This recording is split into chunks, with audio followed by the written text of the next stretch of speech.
Времени установилась такая погода. То есть солнце наконец-то ушло за облака. Я не могу сказать, насколько это надолго, но тем не менее надеюсь, что... Лишь надеюсь. Нет, я верю, что оно продержится там еще какой-то период, и я смогу перемещаться не только ночью, но еще и в светлое время суток. Потому как ночью двигаться не просто неприятно, но еще и опасно.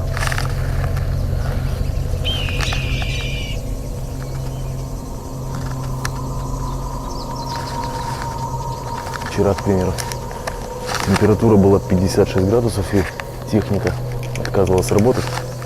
Ну, я готов работать. И у нас возникали разногласия. Посему сегодня я наконец-то решил и готов поснимать.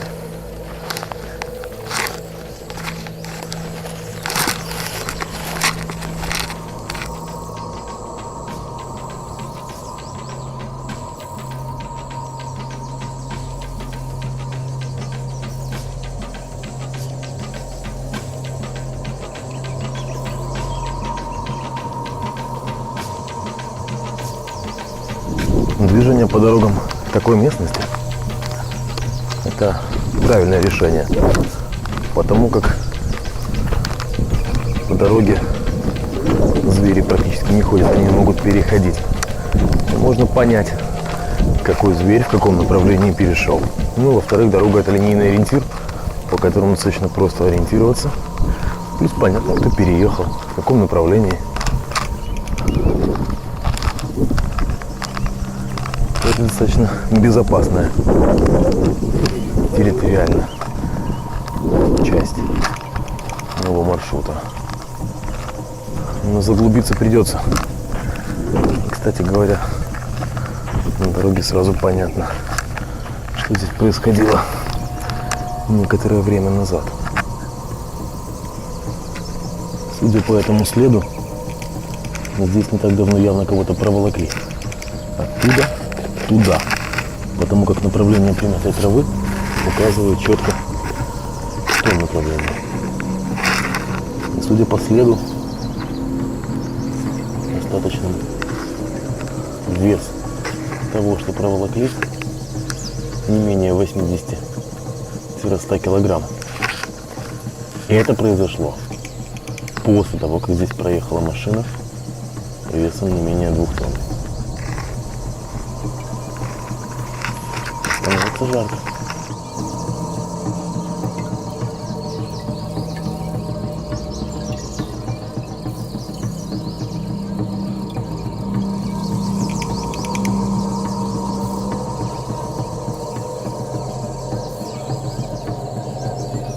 Туда уходят следы. Большого что-то желания идти в том направлении нету. Не буду двигаться по следу сейчас того, что протянули в этот небольшой лес. Оставлю здесь рюкзак, потому как с ним двигаться уже достаточно сложно. И подыщу себе место для того, чтобы переждать все-таки этот яркий солнечный день. Ну, вроде бы тучки как-то так перебивают, становится немножко легче, но тем не менее маскировочная сеть понадобится, потому как рюкзак, даже оставленный непосредственно на дереве, должен быть все равно замаскирован. Кстати говоря, про солнце. В этих местах лучше обходиться без солнцезащитных очков, потому как они, естественно, не улучшают зрение, а лишь его немного притупляют, и можно многое не заметить. Поэтому очки здесь это снижение внимания на процентов 40.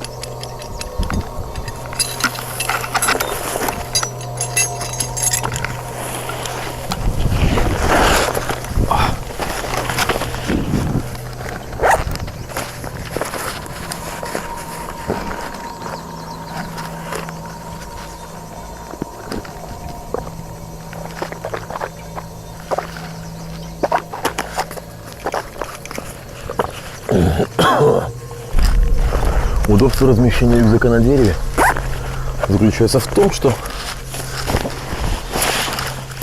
вещи или снаряжение, которое упаковывается в висячий рюкзак, правильно и равномерно распределяется. Когда же рюкзак стоит, оно все такое более сбитое получается. Его приходится потом подравнивать. А именно в висячем положении это удобно. Я выбрал дерево достаточно далеко от дороги, поэтому оставлю рюкзак на дереве, дабы его именно на земле никто из четвероногих не тронул.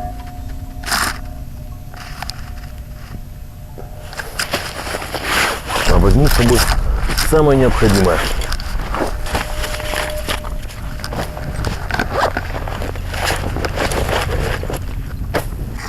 Концепция немного поменялась. Я беру с собой пояс от рюкзака, съемочное снаряжение, кошка, аптечка с эластичным бинтом, ножик, веревка, карабин, маскировочная сеть, перчатки обязательно, немного веревки, фляга на 2 литра воды и куртка, куда все это будет загружаться. Ну а тент я оставлю здесь недалеко от рюкзака, для того, чтобы если вдруг какая-нибудь влага все-таки упадет сверху на голову, вернее в тент, то у меня будет шанс пополнить запасы воды.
Нож, куча разной мелочи необходимой. Ну, пояс я уже говорил. В принципе, все. Так, теперь куртка, рюкзак. И застежка 3. Так.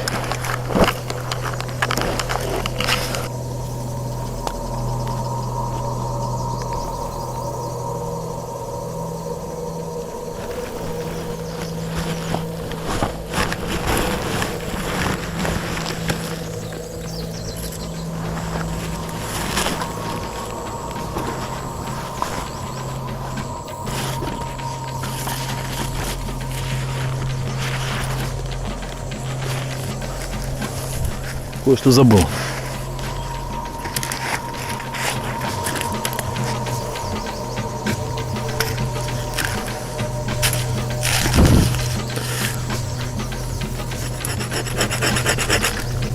Лучше не шуметь, а по-тихому спилить. Конечно, можно рубить, но лучше пилить.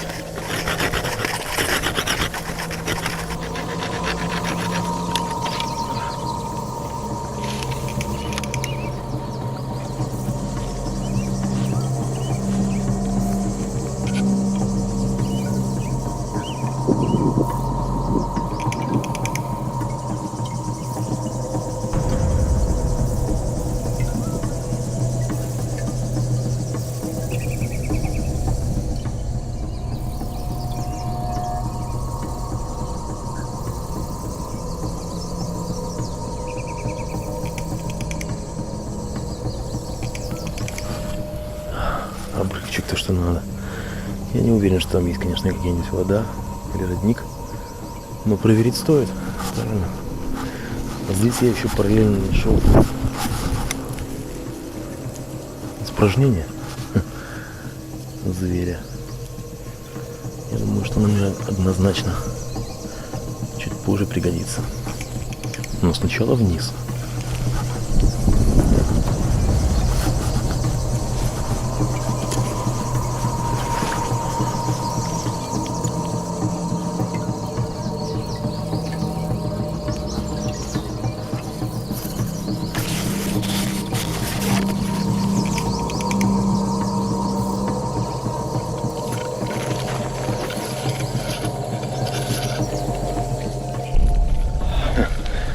А я здесь, конечно же, не один. Это понятно.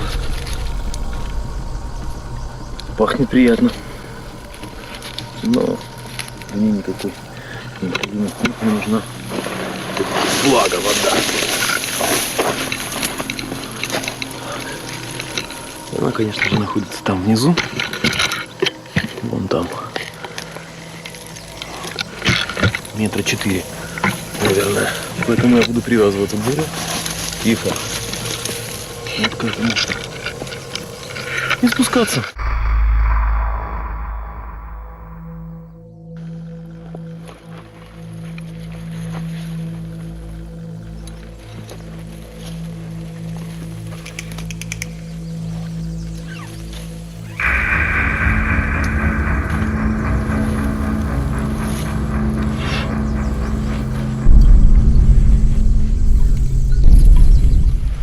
Один из вариантов спуска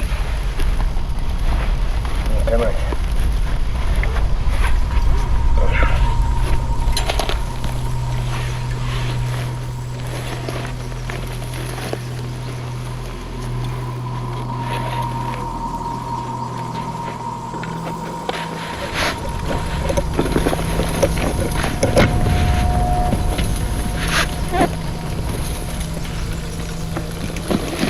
Зацепиться нет, что критически.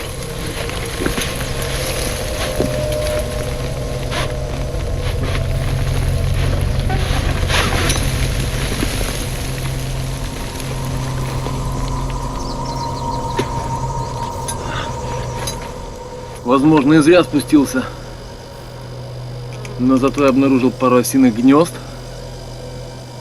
Трогать их, конечно, нету, ни смысла нету, а вот использовать их можно будет. Если получится, покажу. Еще немножко пройдусь в ту сторону. Может быть, намек на воду все-таки будет. А нет, так будем возвращаться.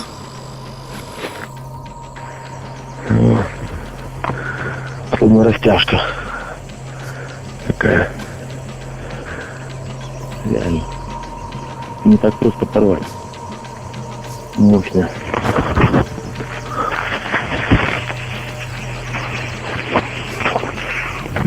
Мухи, комары.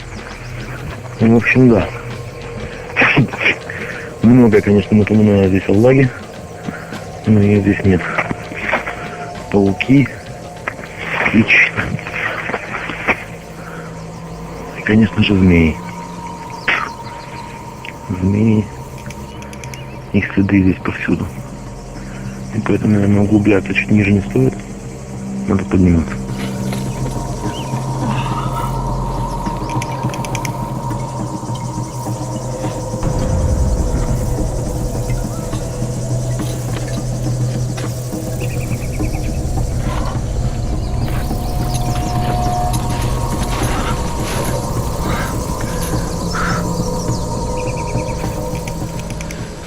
И это я могу себе позволить только тогда, когда у меня в достаточном количестве воды.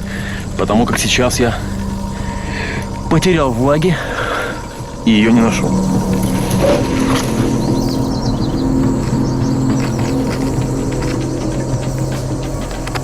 Самым оптимальным вариантом для меня, мне кажется, будет вот отдельно стоящее дерево.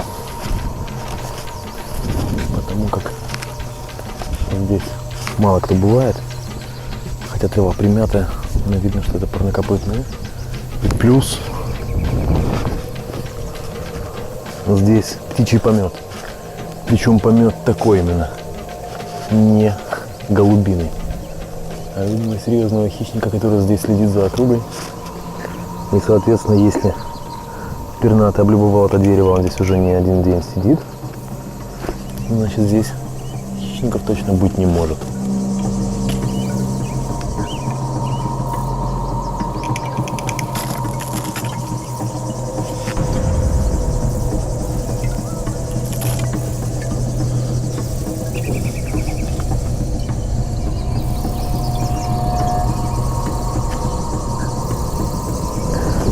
Первое, что нужно делать, когда вы попадаете в незнакомую вам местность, это думать о безопасности, о своей собственной безопасности, а потом искать воду, еду и многое другое.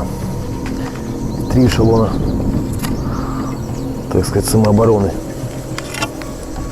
удерживающим дистанции. Вот такой шест заточенный. Второй уровень — это нечто, такой ножик. И уже 3-й уровень — это нож обычный. Ну, конечно же, можно говорить о зубах, когтях и так далее. Поэтому в первую очередь это безопасность.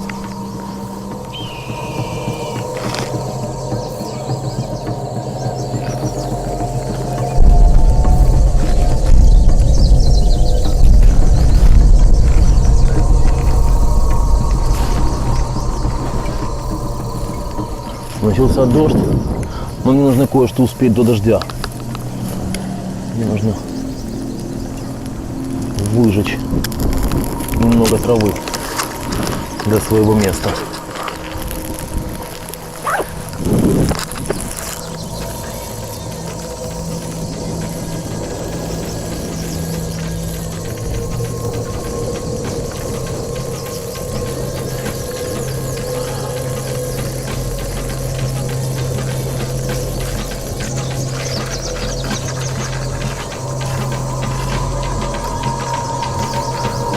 Вот как раз на этом пепелище я буду спать. Почему? Потому как сейчас я выжег траву, в которой находились клещи, блохи, другие неприятные насекомые. Плюс непосредственно на саму выжженную землю практически никогда не заползают змеи и другие гады. Поэтому выжечь вокруг себя землю и спать — здесь это самый оптимальный вариант.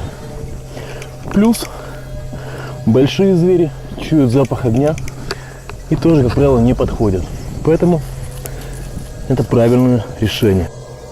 Помимо того, что я выжег вокруг себя траву, я планирую разбросать фекалии, которые я подобрал, вокруг лагеря и растереть их, так чтобы они максимально источали запах. Понятно, что они уже не первой свежести, но главное, что они работают. И, как правило, хищники, чуя запах своих же фекалий, неохотно будут интересоваться этим местом.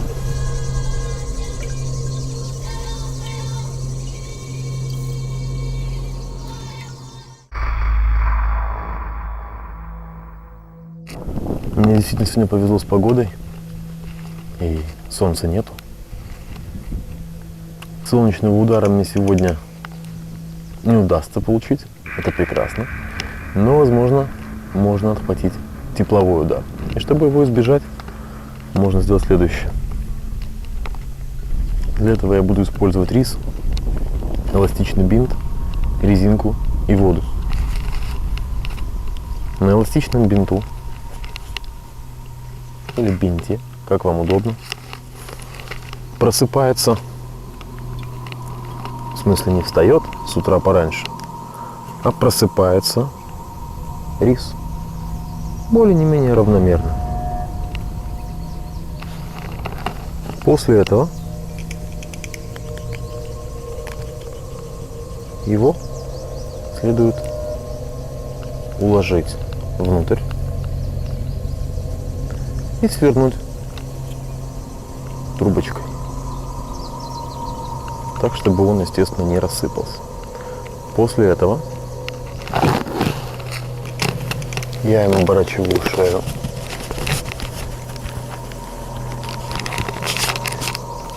То, что просыпалось несколько зерен, ничего страшного. Резинкой делается небольшой схватывающий узел. Так. И закрепляются два конца.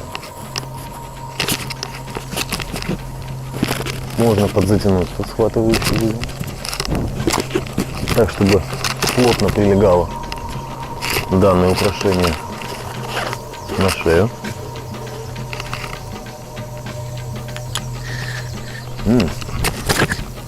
А ничего так смотрит. И далее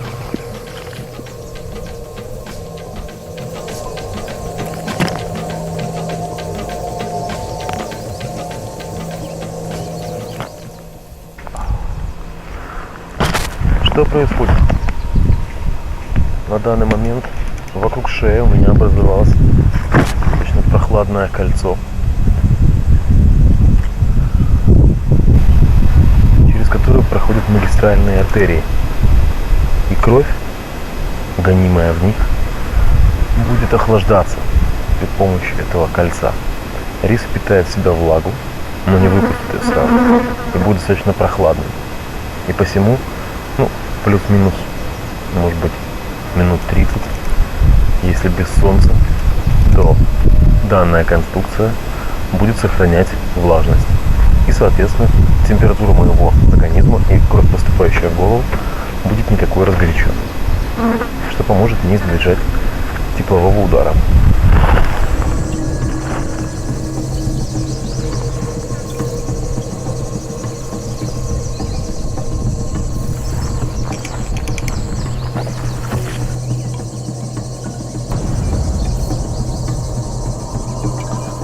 Местность я уже проверил в радиусе 1,5 километров.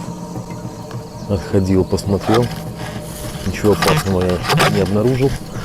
Поэтому сейчас буду забирать рюкзак и двигаться к подготовленному месту для ночевки. Это моя первая работа заканчивается. Скоро увидимся.